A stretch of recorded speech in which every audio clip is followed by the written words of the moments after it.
Hi, good evening, everyone, and welcome. Thanks, Liane, for hosting the event. It's an honor to be here with you to discuss such a current and important topic, the use of artificial intelligence in psychotherapy.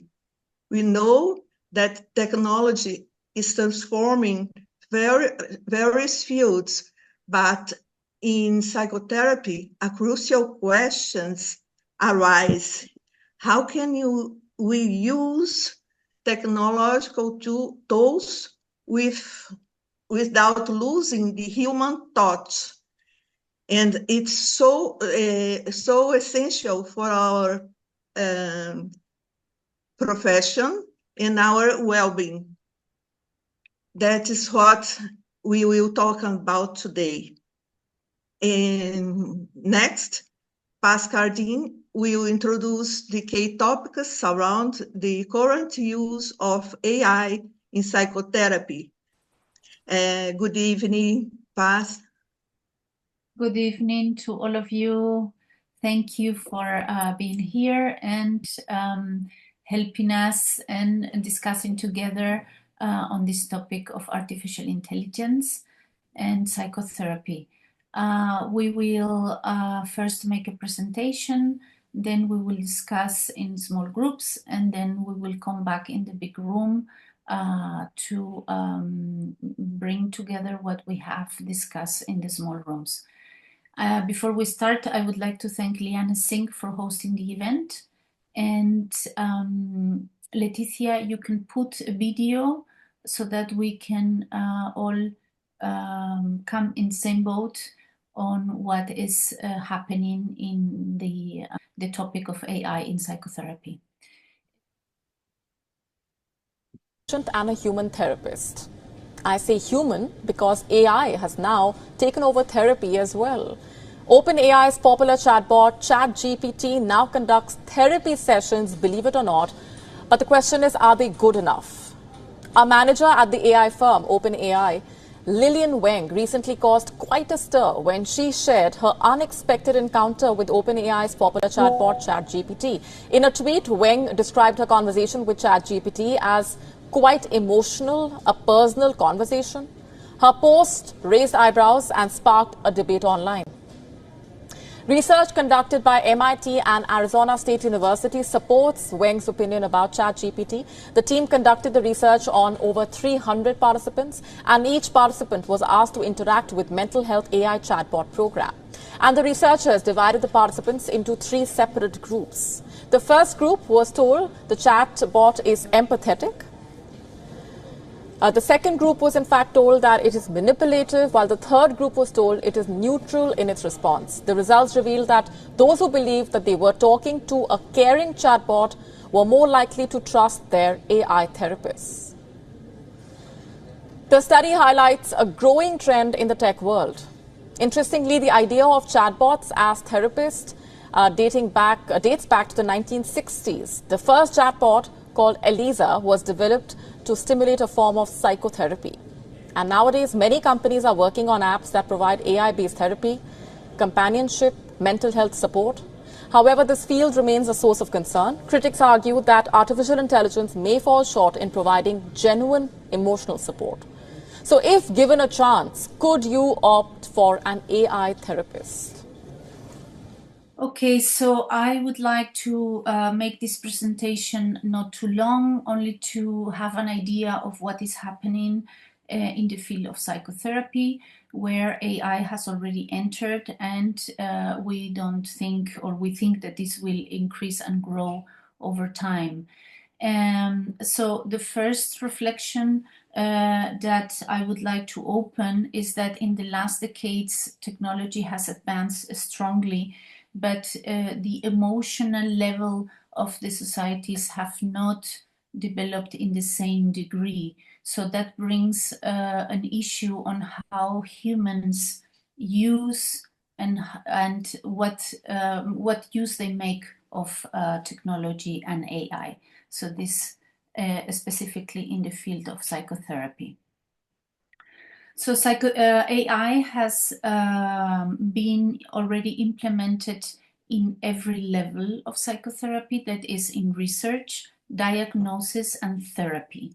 So only briefly to see all the levels where AI is being implemented in mental health, we have assessment tools, that is tools to identify patterns that could be missed by human evaluators, predictive analytics to analyze databases that can predict outcomes of psychological conditions and therefore apply early interventions in research, of course, in virtual reality therapies, that is to create an environment where exposure is possible in a controlled and safe way, where people can confront their fears and enhance their social skills. Neuroimaging to analyze the relationship between brain activity and psychological states. And lastly, the mental health apps and the therapeutic chatbots. So we will talk about the difference between these two. The mental health apps are apps, the first apps that came along that track mood and give a certain level of suggestions and coping strategies. They are considered closed systems and not personalized. And this is where artificial intelligence and chatbots, they come into a higher level of what they offer, which is they offer personalized suggestions, and they are open systems. That means that they introduce, so the logarithms that they are built inside of the chatbot is a system that learns from every interactions with the environment. So the way they were created will change over time, and they develop themselves with these interactions. And this is why they are called open systems. Okay. So in a way, they are a bit unpredictable how they develop. So here I have listed 10 chatbots that are currently in the market. I will not go in detail over them, so only that we have an idea. There are more than this, of course. So the most famous and known is Webot. Then we have Wysa, Replica, Yoper, Coco, Tess, I Feel, Amelia, Happify, Health, and Headspace. So all of these chatbots, they are specifically target to help with psychological disorders, emotional distress, depression, anxiety, sleeping disorders, and some of them also with post-traumatic stress disorder. So in order to make this really real, I would like to make right now a test, a live try with you. And before we do that, only to mention that what this means to have all of these chatbots is that there is a market gap, a market hole that companies are addressing and are trying to cover. And this we will explain later on. So I would like to stop the presentation for a second, and I would like to do with you a try on an app directly. If somebody can admit, my mouse doesn't work right now, if there is somebody waiting to come into the room. Okay.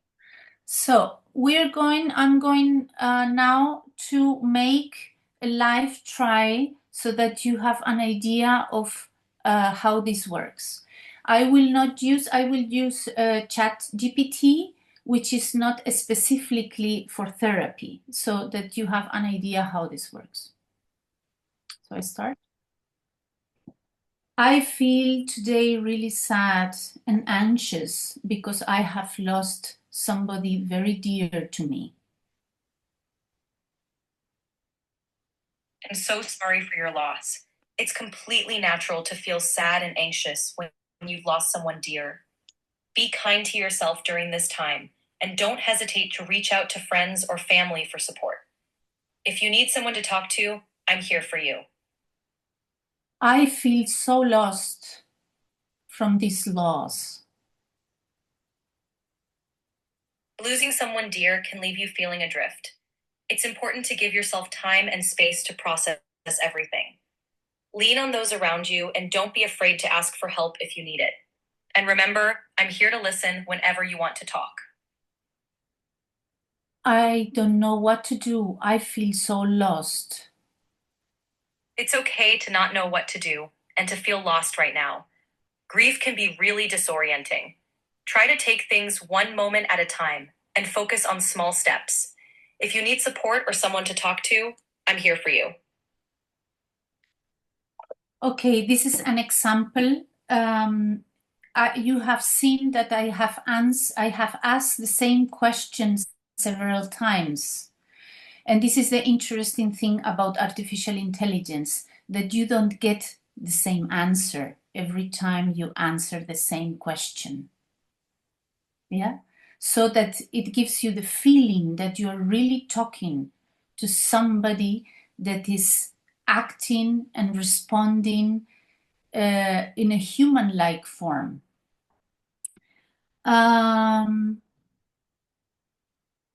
It also, you have seen in these answers how much the language is grounded into empathic answers. So I'm so sorry for your loss. I'm so sorry that this happened to you. And so that the person that listens really feels addressing the needs to be comfort. So I will continue with the presentation.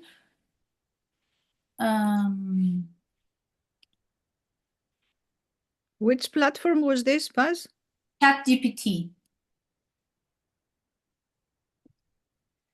So this is not that ChatGPT is not a therapeutic platform. So this is so that you can see how really that can be more developed in specific platforms or chatbots, sorry. So I will bring along now what are the arguments for introducing AI in psychotherapy, which are very strong.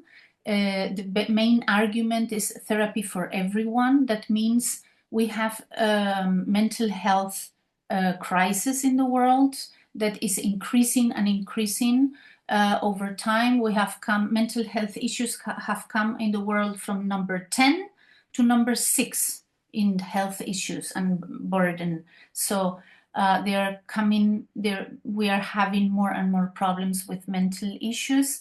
We have that means we have a very high demand on services on that level, but we have not enough. There is not enough answer to this demand.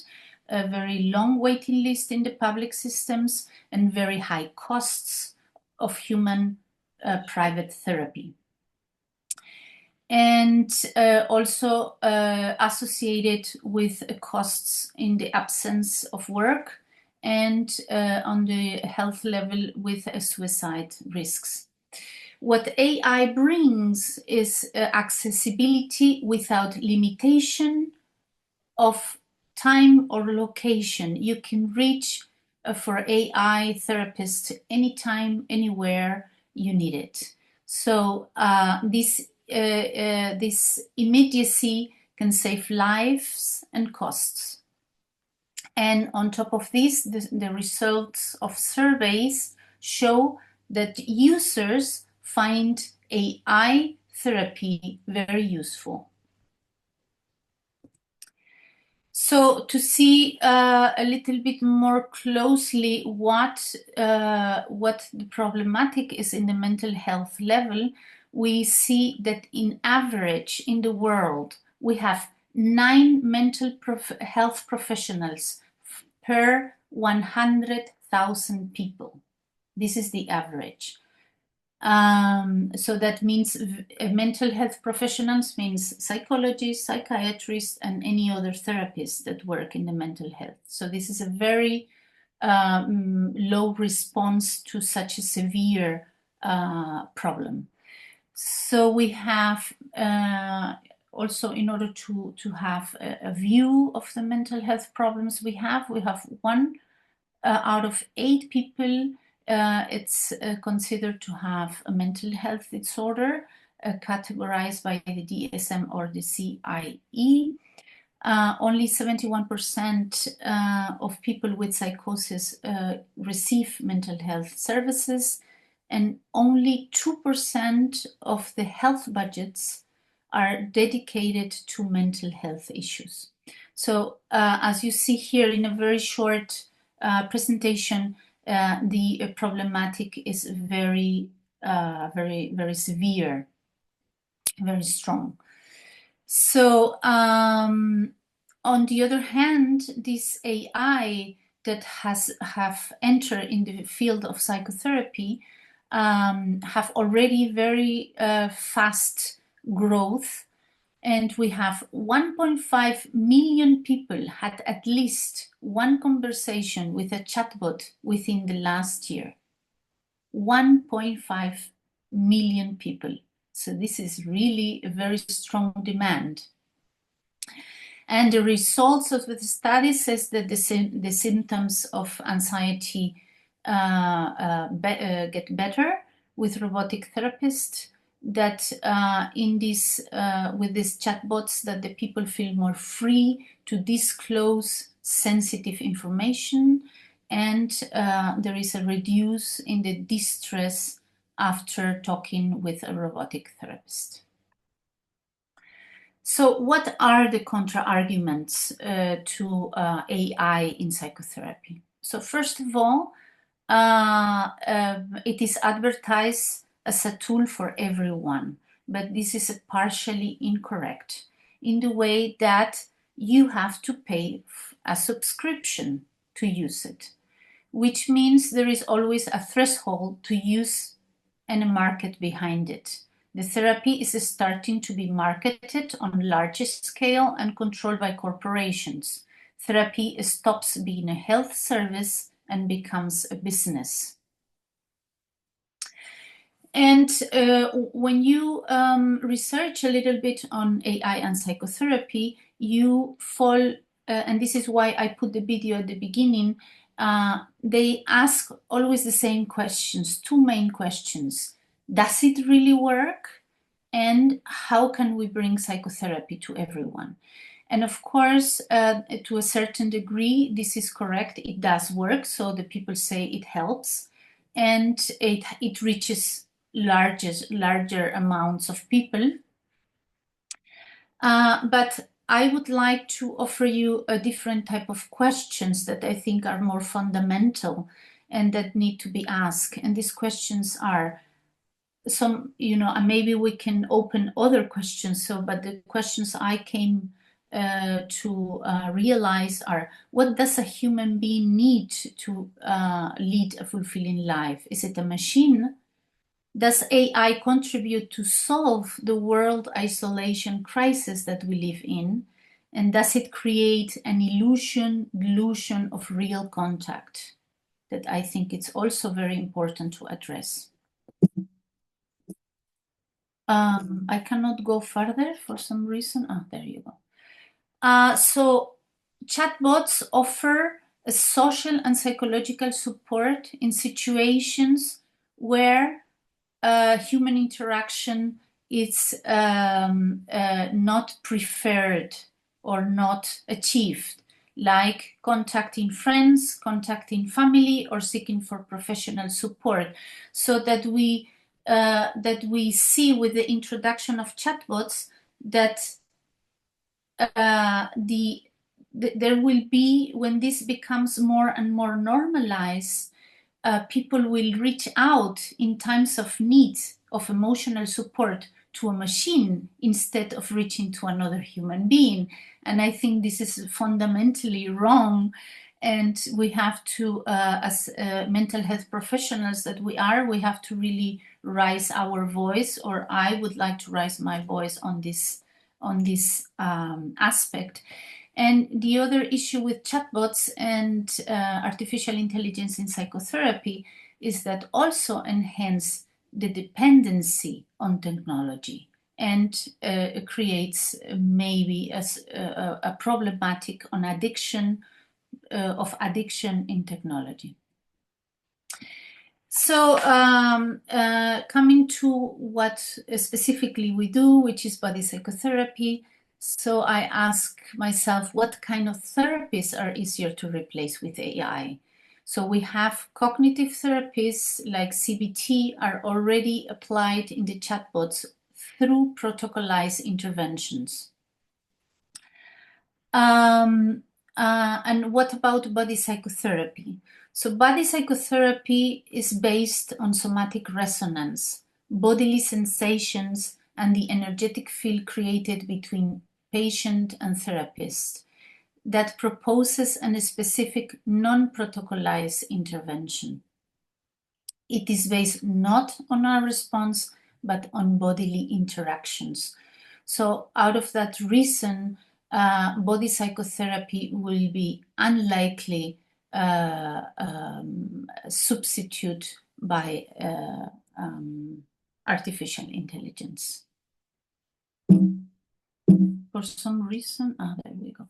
So some of the ethic aspects, of course, there are more, but some that I thought are important to reflect with you is, for example, where is the data store of people that share their problems in a chatbot? What about the danger of accessing private health data of people? What about illegal trade in health data like we had in Facebook a few years ago? What about the dependency on the chatbots? What is the significance of replacing human professionals with a machine or a robot? And what are the ethical implications of creating robotic interactions that lead to mistake a robot for a human?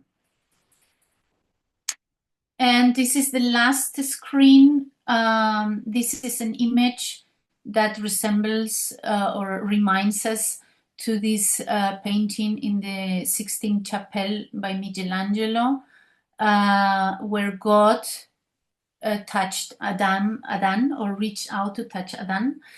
And now we have this painting that is created by an AI. It's not painted by anyone. That gives us also, again, this idea that we need, what is the need of humans to create something bigger than humans, more capable, more intelligent. Humans are not enough for humans, that we need to create something that has an IQ and intelligence coefficient higher than ourselves and capacities greater than ourselves. And introducing in a massive way robots in the social level, in the emotional level, will bring life in a non-real dimension. And the last question I would like to ask you is that, are we making humans weaker and more dependent with AI? No? So this is the presentation. I don't know, I will stop sharing. I don't know if you have any questions or comments, and we can go in the small rooms to make the discussions. Thank you, Paz. It was very interesting. And it would be nice to have now the opportunity to talk with. Well, I think it's easier for people if we go into. In smaller rooms. Okay. Yes. Maybe we can have more time in the end when we come all together. But let's give some time for people in small groups, and Okay, then great. more time for being all together, maybe. So we're back. I hope the sharing was richful and you enjoyed it. For us, yes. So anybody wants to share? So anybody wants to share about anything, any insights? We were together with Rita and Dolores. It was a very good chat, with discussion. But if you want to add something, Rita or Dolores, but for me, it was now I have a new client, and he's autistic. And for him, he's 24 years old. And I said, yes, I will do therapy on you because I need to learn, And if he was speaking with the chat GPT, no problem, or with me. They don't want me to touch him. He doesn't want to have any touch. And he's coming very well on therapy, but it's like this. He's autistic. And then for him, me or the chat GPT, no problem. And I want to learn about this because I'm not against. And I have one fear that the body psychotherapist people becomes romantic. Like, oh no, the body, the sensation, we cannot touch, We can touch, and that's the future. I want to learn, I'm willing to learn, and I will do more therapy for the autistic young people because the new generation is different from us. And I have to learn this. And I like it, but I don't trust yet. We spoke a lot that still begin, We are maybe for psychotherapy, we are beginning. And Rita also spoke about this. Okay, I said, I'm not against, I want to learn.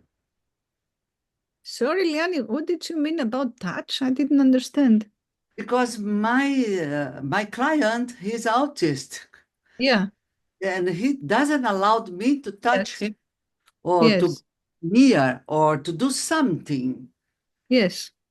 So what I said is this: if I am there as Liani, or if he's in front of the camera, no problem for him. It's no problem. Yes. He's going to be good anyway. So where is this thing with touch then? That he doesn't allow me to touch. And we are body psychotherapists who should touch or not touch or what to do with the touch. And maybe he can accept touch from the robot. Maybe yes, because he's autistic. Yes, maybe yes. He doesn't have a fear of this. He's an engineer. And he doesn't have fear of this. Yeah, Neuza speaks. Oh, I don't know, Rita, you want to say something? Or Dolores about our group? No, I told about an experience with children with autism in the lab, the university, and the interaction was very nice with the children, with the robots, and they works with emotions and learning about emotions with the robots. That was the experience. It was very nice, but it's in the beginning. It's in the beginning. It's the beginning, yeah. And you, Rita, you want to say something? Well, for me, I think the security concerns and the whole logic behind the algorithms that are built by people to build the AI. Of course, the AI system learns and develops by itself, but in the base, people formatted it, people built it. So I'm still concerned about this because there's this whole simplification. Of course, it's a very smart and very complex system, but there's sort of a human component that is missing there. And of course, we are talking to a machine in a therapy session with an AI therapist, right? We are talking to a machine and it can be recorded. There's security and privileged information that could be out there. And so I'm confident that it will develop in a positive way and with ethical concerns dealt with, but I'm still not completely confident to use it now, or I don't know. I still have some concerns, basically. That's it. You mean to use it in what way? For instance, as a client, for example.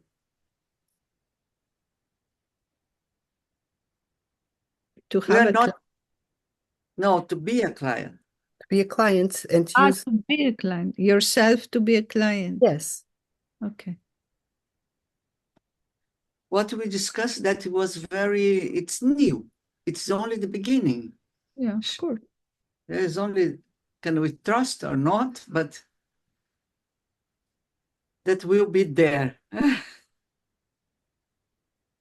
Yeah, for me, it brings also a question along that I am sitting in front of a very high sophisticated and complex machinery or whatever, and that I may prefer this than to have a real person with real feelings that doesn't answer always perfect, that doesn't react always perfect, and this is also the question, we become like little children again in a way.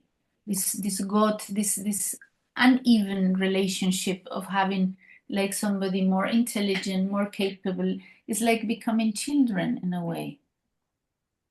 So this is a reflection that comes to me too. I don't know if I want something perfect.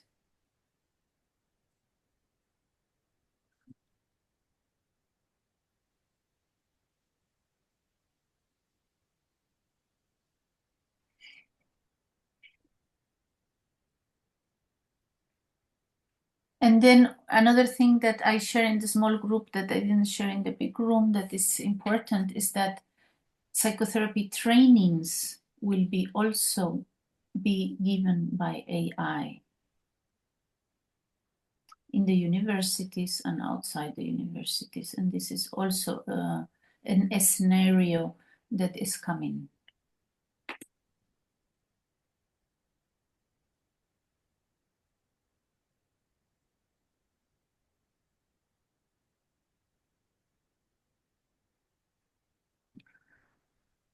We are also talk about the psychoanalysis. Interesting. Yeah, there is nobody in the set. No, the robots. The robots. Yeah, maybe. Yeah. What do you feel in the body? Yeah, I think they will start first with how we use body language without touch. Where do you feel this? How can you describe it? Blah, blah. And change posture or do like this. And then I think as robots improve and they use touch themselves, they will start touching. That's true. I believe that, though.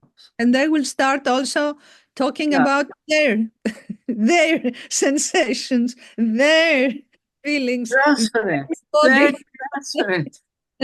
Transparency is a good one. Yeah. Neuza, do you want to say, Neuza? I can translate. Do you speak English, Neuza? I'm Yes, sorry. a little bit. Yes, I'm A little sorry. bit. she I can speaks say a little perfect. bit. Yes. We talk in our small group about the use of IA to take care of elders. Yeah. One caregiver was preparing with the software group how to make this robot that doesn't feel hungry, sleeps, etc., to be a caregiver. Yeah, Okay. nice. So Yeah. I think this is good. The risks are how to orient this, how to put boundaries, and etc. Minutinho, vou sair da reunião. Yes, Neuza, how do you know if the robot suddenly decides that he wants to kill the old person? Sorry, Yes. I need to go. Bye, Bye. everyone. Thank you, Bye. everybody. Bye, bye. This is one risk, you know. Yes, If you yes. think in the film I, Robot, okay, I used to read a lot of science fiction. That's why I became an engineer. Yeah, and when you talk about science fiction, you have a lot of this: the bad robot and the good robot. Yeah. As humans, As, you know, as the human beings, huh? yes, they are learning from us. They Yes, are we are building them. So the good robot will come for a good engineer, ultimately, you know. But we have bad engineers also. So we don't know. That's why I'm talking about rules and boundaries in these services. Mhm. But Neuza, do you know what I heard from a client? He's a scientist. And he said to me, now the robots from today they don't need the human being anymore to put program inside Yes, of. they are building robots. They are Robots, yeah. robots alone. This is scared, Yes. you know. No, if you think about your computer, the Yeah, computer that's in front of you, it was yeah. built by a robot, not by a human. But they say they feed themselves now. Yes, because they are Don't need learning. the human being. This is from the beginning. Okay, the beginning, the man starts to do something, Yeah, and he creates a tool that made other tools, and this is increasing. yeah, That's why we are talking in the future. yeah. We have this now. We have Now, this the yeah, past 20 years. yeah, The past 20 years, I talked to a machine. This machine translated this into code. I don't have to type anymore. yeah, yeah. More than 20 years ago. It This started more than 20 years ago. I was there, you know. is a I scare. remember that. Yeah, wow. So this, for sure, I don't know the state of art now because I left 6 years ago. Okay, but I know where they can go. yeah, Wow. of course. Wow. So So this is a lots scare. of things that I read in my youth about science fiction is reality to it today. Yeah. Yes. Yeah. Okay? Oh, since they were made from human beings, they are going to get rid of us, I think. Yeah, I saw the movie La Machina. Did you see? No. Wow, it's fantastic. Yeah. Yeah, yeah. It's very good. But the robot kills the human being. Yeah. Yeah, yeah, yeah. I think they will decide we are useless creatures. They They don't need they us. can decide we are harmless people. Ah, more than useless. Yeah. Oh, harmful. Harmless or harmful? Harmful, you mean? Harmful. Yes, we are destroying the planet, so this is Because we are. I mean, that's what we are. Yes, Yeah. we are destroying the nature. We are destroying the environment. Exactly. So we are the virus. Yeah. Well. Ah. Let's breathe. Let's breathe.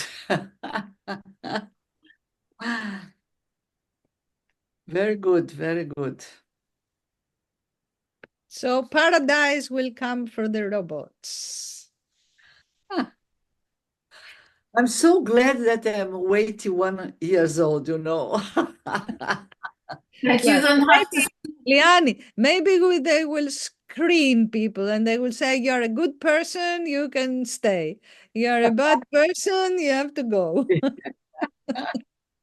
What do you mean, Lily? The Israelis robots? People The heard a lot. not Muslims robots, or the Putin robots, or the Trump robots?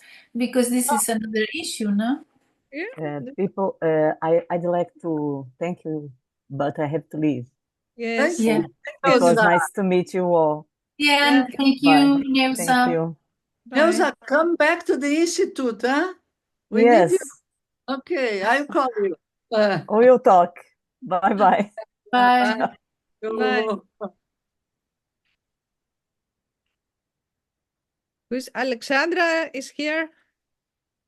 And Wanda, I don't know. Wanda?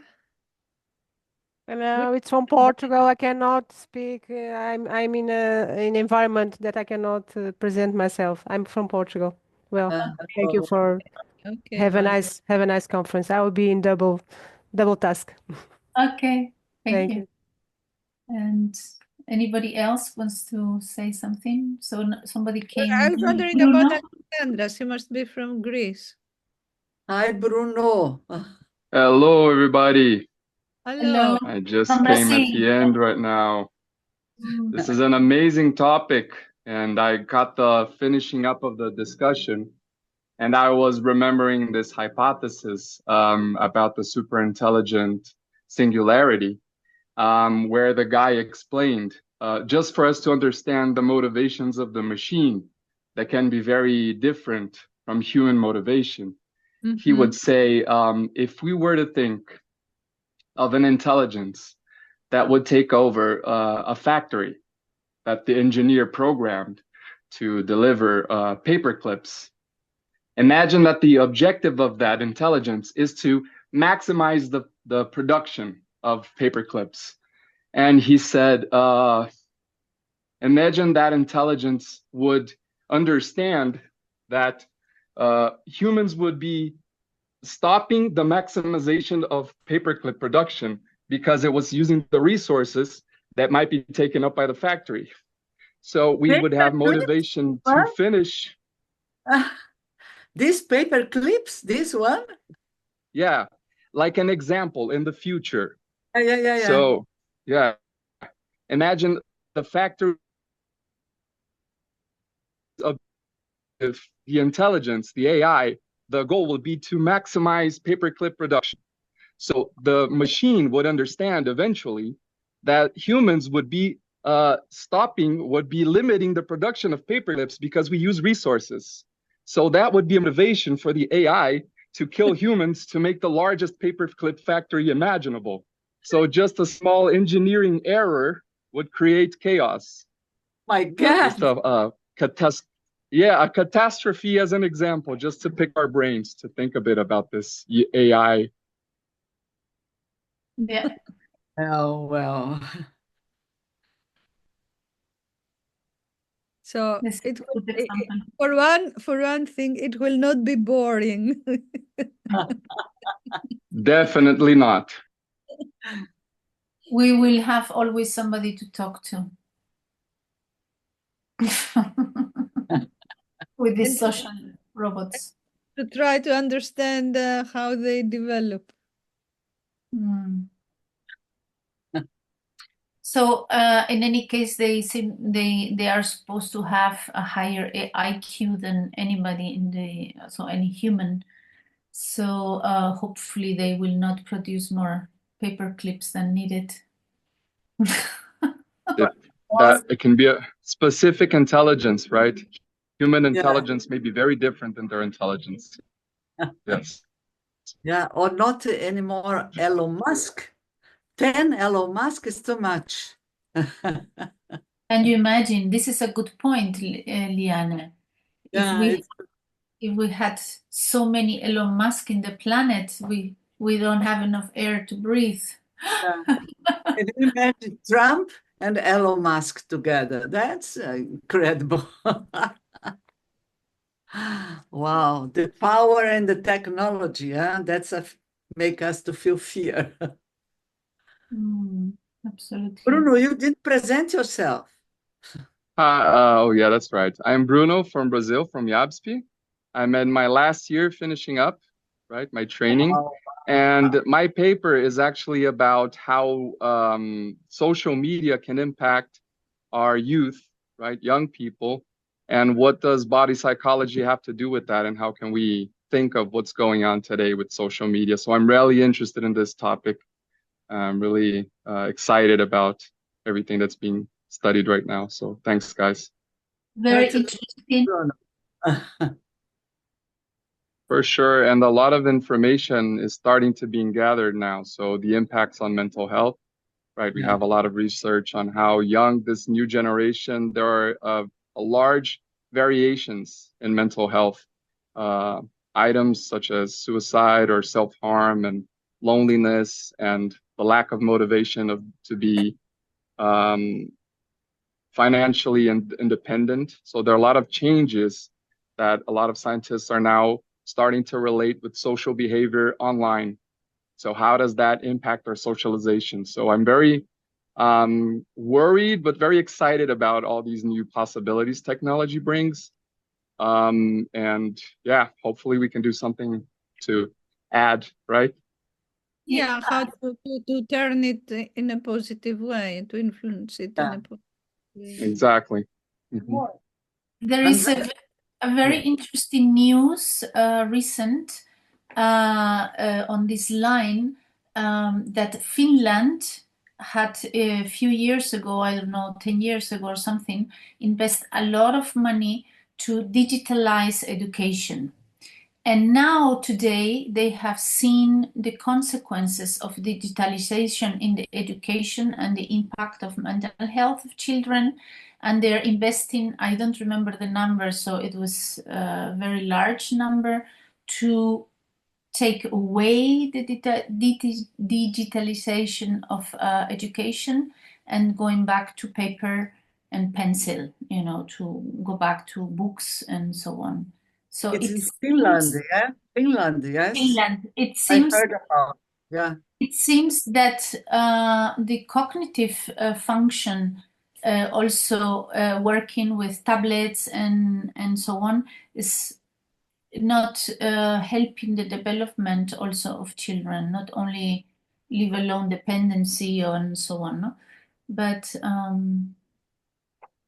this is also interesting for you. The sense of security, right?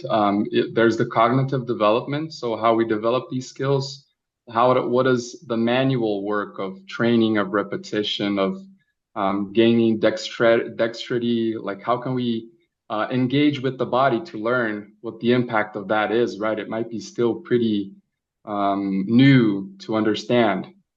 And and also I'm trying to correlate what Stephen Porges writes about the sense of security and what these micro informations that we gather and that we perceive very instinctively, how that affects the sense of security in these young people, right? So they're very exposed through text and video, but they can't co-regulate with each other like we did in tribal times or in offline times, right? So their sense of cognitive security and how they're really grounded and safe to socialize, what the impact of social media on that is. So kind of a hypothesis, some questions that are open for studying, for discussion, right?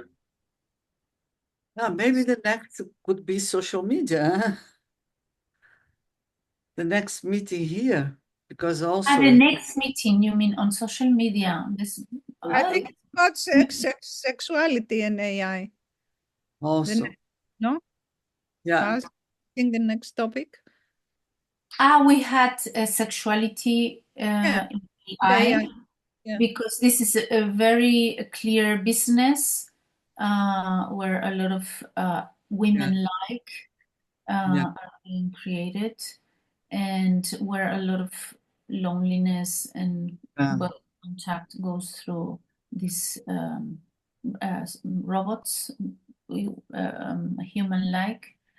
And this is a nice topic, sexuality. If you like, we can go on with this. And maybe Bruno, you want to? Would you like to make one on social media to make a presentation? It's not bad idea. Oh, that would. What do you think, Liane? He's very good. I'm glad that he's here. Yeah, because we can do that. I think so. Yeah, he could do that. Yeah. Okay. Maybe I can bring up some ideas that I've been studying on and also articulate, right? And then we can discuss it. Wow, that would be great. Great, Bruno. Great. Thank you. That's because the whole All right. point Thank you, is guys. to discuss and everybody to say, express his thoughts, because it's, it creates a kind of communication, and not only to stay in this that we don't know what is coming or how to use it. We familiarize ourselves with this through speaking and sharing our ideas. I think it's very important that we Very do. important, yeah. And just a minute, I also want to see here, Alexandra, she says she's Portuguese and her microphone is not working, but she wants to participate through the chat. Oh, that's And nice. she says that she is a psychologist and she works in the training area in Portugal. And then what she says, its impact on psychotherapy is one of the most current and interesting topics. In my company, we are promoting several initiatives and projects under this theme to inform and reflect with our partners and clients, not only psychotherapists, but all kinds of public. Thank you, Liane, she says. So, you know her? Alexandra from Portugal. Liane? I don't remember, Alexandra. So many people I know from Portugal. Yeah. Everybody, I gotta leave now. I'm going to travel, but I was really glad this conversation went on, and I will talk to Liane about it. So have a nice week, everybody, and see you all. Bye. Thank you for joining. Thank you for joining. So, girls, I have to go to. Yes, I think we can close the evening. Thank you. Thank you for the support for doing this. I think it's interesting. I think this was also what Lily said is very important. I thought about this too, that we are not run, suddenly we are in COVID in a reality, we have not thought about this, that we think together, we talk together, reflect together. This makes us stronger and more ready to react for whatever comes. To influence it. To influence also. Yes, I also have to leave. Thank you so much. Bye, Rita. Thank you very much for your sharings also. Call you, Rita. Call you, Rita. Thank you. Yes. Thank you very much.